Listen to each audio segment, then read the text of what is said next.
Jack, I'm passionate about brick and mortar businesses. Would you really talk about some of the challenges of brick and mortar businesses you see in small towns and what they need to be looking for coming into this new world of 2023? Yeah. And why they're so important?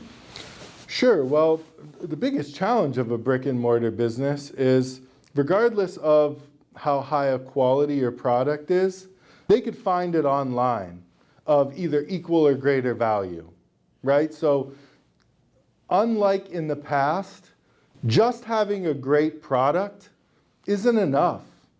You have to offer in the brick and mortar business, whether it's a clothing store or an ice cream shop or a hardware store or anything, you need to offer an experience for that customer. That's something that Amazon or eBay or even Walmart or Sam's Club can't offer. I'll use my ice cream shop for an example. We offer high quality Hershey's ice cream, but customers can buy high quality ice cream of various brands in 100 different flavors in the local grocery store.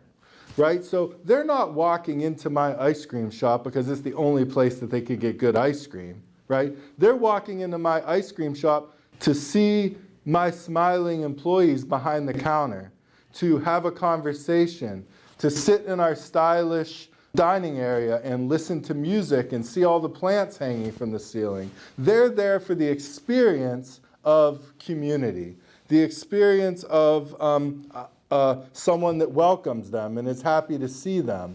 They're looking for a good feeling.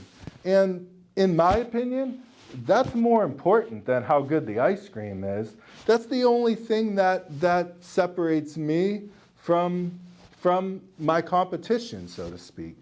Yeah, and this idea of creating a positive experience for your customers, it's extremely relevant to the millennial generation, who often value life experiences above all. So, these are a critical customer base for someone that's starting a small business right now.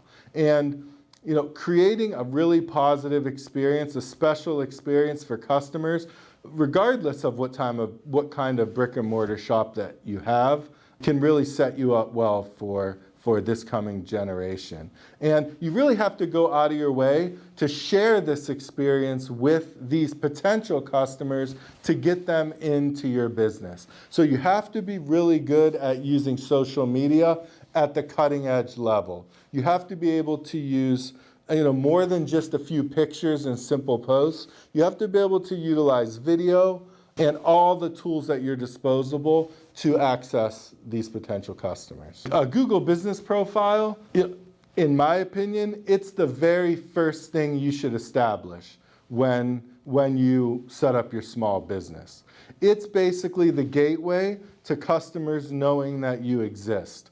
It used to be you'd have to build a website with a bunch of different keywords over and over and over and over again, just these big giant websites with 1 million words, so those words can get indexed and somehow customers can fall on your website and end up at your store. Well, Google's kind of cleaned all that up, and they've made themselves the gateway to the business world, right? So when a customer Googles a business, the first thing that comes up at the top of that is the Google Business Profile rankings. And small business owners not only need to build those profiles, but they have to understand how to build those profiles to get ahead of the competition on those rankings. And there are things that you could do to establish a higher Google rating. And those are things that you could talk to your local small business director about. I'm Jack Dugan. I'm the director of the Small Business Center here at Beaufort County Community College in Washington, North Carolina. You could reach me at jack.dugan@beaufortccc.edu.